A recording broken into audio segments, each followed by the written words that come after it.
Okay, I gotta do this first.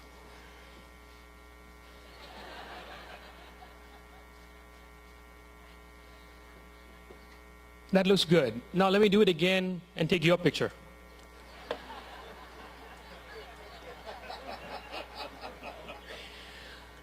Thank you, President Dave, Dr. Karstens. You have no idea.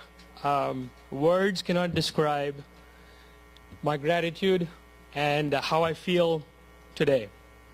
And I've heard at some small liberal arts college that a picture is worth 1,000 words. But 1,000 pictures wouldn't be able to describe how I feel. Maybe Nathan can help me with some graphics design.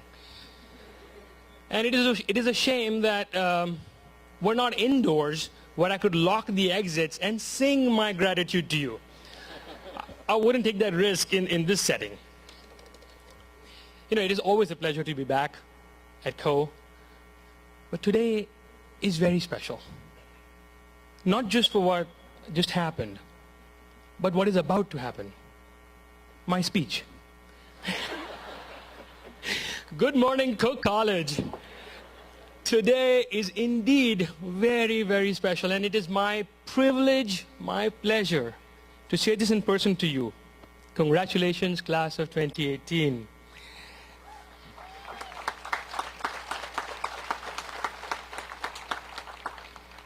I'm going to start with the speech now. President Dave, Princess Paula, Board of Trustees, Alumni Council members, distinguished faculty and staff, my dear guests of honor, parents, family, friends, and class of 2018. I know it is customary on such occasions to share inspiring personal stories, to reflect on pivotal moments from my life. But I'm going to buck that trend. Instead, I'm going to jump right into a question that Nathan alluded to earlier. What's next, sweetie? Look, I vaguely remember, 25 years ago when I was in your shoes, I was very excited, but also concerned. I had wide-eyed aspirations mixed in with the nearly impossible goal of keeping my bank account above the required minimum. So when Rod invited me to be a commencement speaker, my first thought was, how can I make this 15 minutes most valuable for you? Okay, that wasn't my first thought. My first thought was cool, but your future was a very close second. As you can guess, the answer to what's next, sweetie, will be unique for each one of you, and it will change over time. So, I made you a little cheat sheet that works today, is durable for the road ahead, and only has 4 items, making it really easy to remember, so no excuses, and to visit regularly in the time to come. Okay, let's start with INK, Innovation and New Knowledge, INK. Until the 1900s, human knowledge was doubling every 100-ish years. When I graduated from Co, we were doubling it every 25 years. So even a decade after I graduated, the basis of my undergrad education was still leading edge.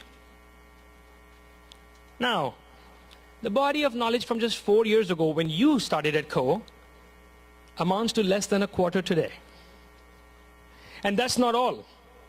Machines are co-writing pop songs, completing our Bing and Google searches, driving our cars, speaking at commencements. They're not that good yet. But every repetitive task that we can do, machines can do better. Let's run through a simple thought experiment, okay? Imagine the best place to work. Now imagine you are the CEO. Pretty cool, huh? 1 minute you're graduating, the next you're CEO. Anyway, what if I told you that I have technology that can perform all job functions at your organization for half the cost of labor? Will you fire everyone, replace them with automation? Or will you let a competitor wipe you all out using the same option that you chose not to accept. See? And you thought being CEO was all fun and games, huh? Fortunately, we don't have to make that decision today. But to ignore this trend or defer shaping its course would be dangerous. Because what is hypothetical today is going to erode its way into the economy with the tide of time. Imagine driverless cars 5 years down the road. Now, think about what that'll do to truck drivers, bus drivers, even Uber and Lyft drivers. So, does that mean we stop innovation? Make the future great again by shackling it to the past? Or is there a better way? Obviously, there's a better way. And you, my fellow cohorts, have an advantage. See, in preparing for the new knowledge economy, just about everyone is singularly focused on STEM, science, tech, engineering, and math. But even though that's a sound strategy, in my opinion, it is inadequate. Let me explain. Microsoft Satya Nadella recently recalled that before the printing press, the world had 30,000 books. 50 years after the press, 12 million books. So I think a much bigger transformation lies ahead in the next 50 years. And using the printing press analogy, by only focusing on STEM, we are limiting ourselves to only building a better printing press. What about the capacity to go from 30,000 to 12 million books? After all, what good is the best press without content that's printworthy? This is why my focus has been on STEAM, which is integrating the liberal arts into STEM. And this is where your co-education will play a key role regardless of your major, because in our liberal arts tradition, the emphasis is not on what we learn, but on the process of learning. So the first point that I wish to make today is that INC, innovation, new knowledge, will dramatically alter your tomorrow, but in that transformation lies a tremendous opportunity for you, an opportunity to shape and lead the new knowledge society. However, for this, you will have to be proactive. So for instance, pre-med and nursing grads stay on top of advances in medical science, obviously, but don't stop there. Think about what can transform medical care. Keep an eye on informatics, telehealth, AI, and IA. Then open your eyes even wider to ethics, economics, engineering, geopolitics, and even the environment. Basically follow trends in and around your fields of endeavor, transform that data into knowledge, and then that knowledge into wisdom to help you shape the landscape. Again, the road to success will not be paved for you. You will have to build those bridges, but your education has prepared you very well for it. So don't be afraid, engage. Which brings me to my next point.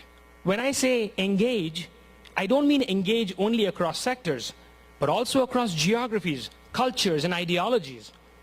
See, less than 5% of the world lives in the US, and only 1%, so a very teeny tiny fraction, lives in Iowa.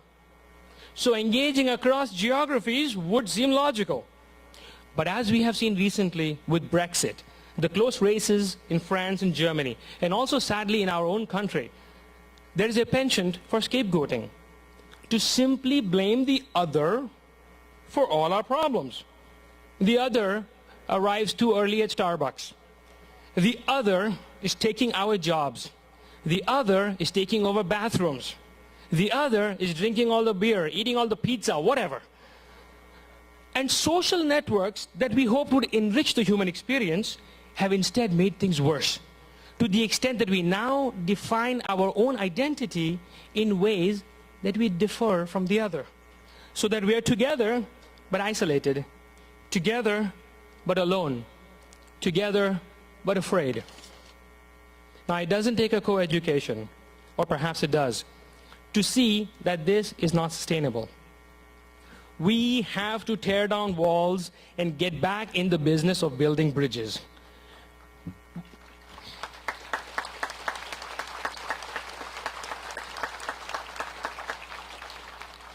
But that does not mean we erase our differences, because differences enrich life, like the multitude of threads that make up beautiful tapestries, the range of instruments in an orchestra, and the elements across the periodic table as shown on the Peterson wall. We simply have to remind ourselves that human beings are not one-dimensional. Let me give you an example. My wife, Hannah, has a PhD in medical sociology, is a professor of public health, and a fierce champion of improving health outcomes around the world. But she also loves junk food. And there is no conflict in this. The trick is to find common ground and build on it.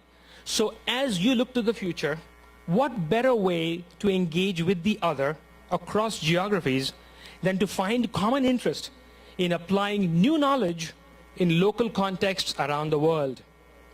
Last year, in a joint initiative of the University of Alabama at Birmingham and the East African campuses of the Aga Khan University, we developed a program for training clinical practitioners in clinical research, building knowledge upon knowledge within local contexts to create new opportunities.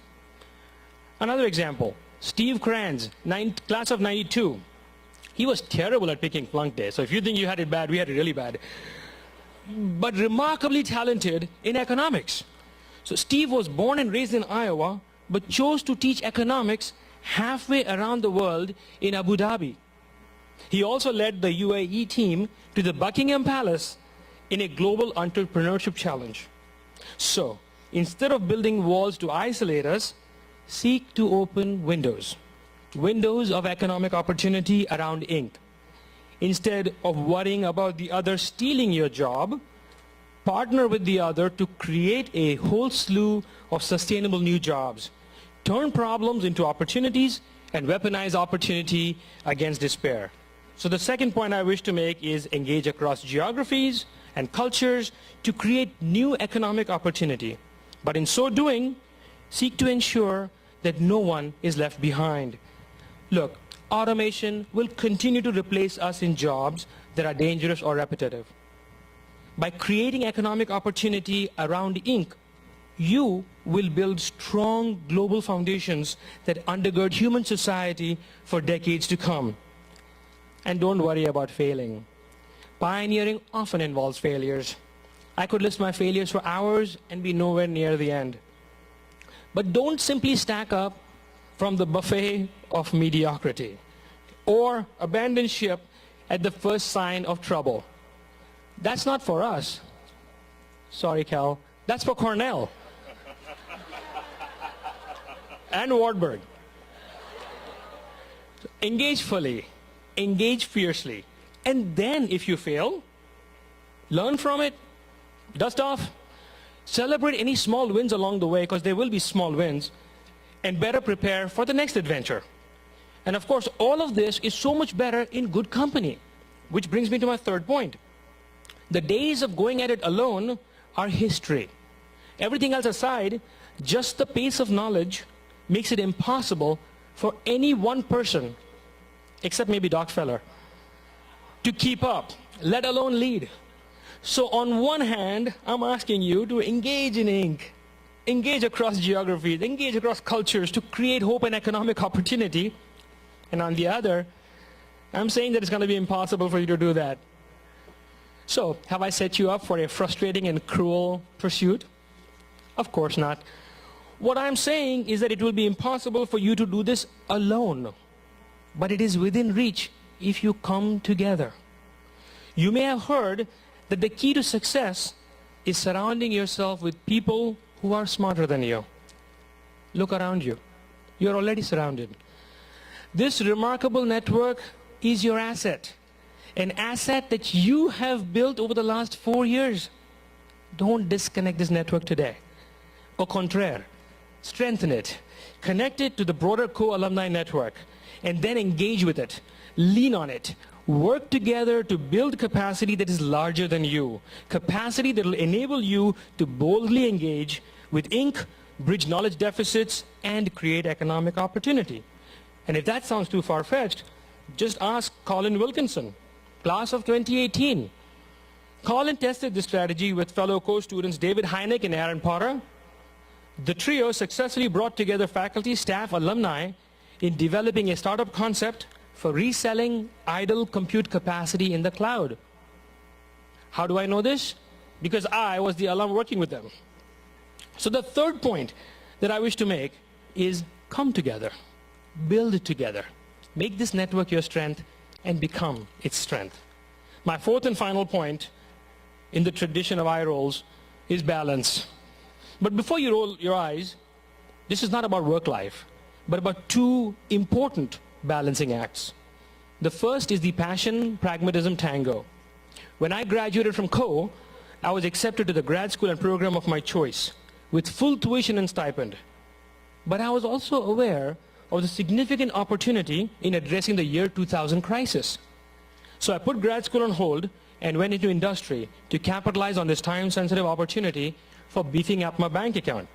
Look, money isn't everything, but as our CFO Chris often jokes, it leaves you free to deal with the remaining 5% of life's problems. Now, did I give up on grad school? No, because if you're truly passionate, you will find a way. Perhaps not right away, but surely in time. So follow your passion, but don't abdicate your responsibilities to yourself, to your families, and to society. Yes, society. Even as I was weighing grad school versus industry, hawkish about every penny in my near zero bank account, I made it a point to donate regularly. $5, $10, whatever. And it wasn't just money. I also gave of my time and knowledge. To CO for sure, but also to other organizations, including multinational NGOs such as the Aga Khan Development Network, which is the largest development non-denominational agency in the world. This is the income impact balance. Build a great quality of life for yourselves and for your future generations. But then be generous with that which is in excess. And the funny thing about service, you are not just a benefactor, but also a beneficiary. See, my first experience in multinational leadership, for instance, came from my service engagements, which complemented my professional development. Service and leadership go hand in hand, and so must income and impact. My dear class of 2018, your future is not a spectator sport. It is not a show that you simply Netflix and then chill. You will have to shape your future. You will have to make it happen. Sorry about that. I did not, And I'm excited about this future. The future that you will build. Having been in your shoes, knowing what you have already achieved, and knowing what you're capable of achieving. I have faith in you. The faculty, alumni, and the entire core community, we're all rooting for you. And I hope this little cheat sheet helps you as you build that future, as you build our future. So I repeat, engage. Engage with ink. Engage with the other. Engage across geographies and cultures. Engage with your network. And engage while balancing passion with pragmatism and income with impact. My dear class of 2018, congratulations and good luck.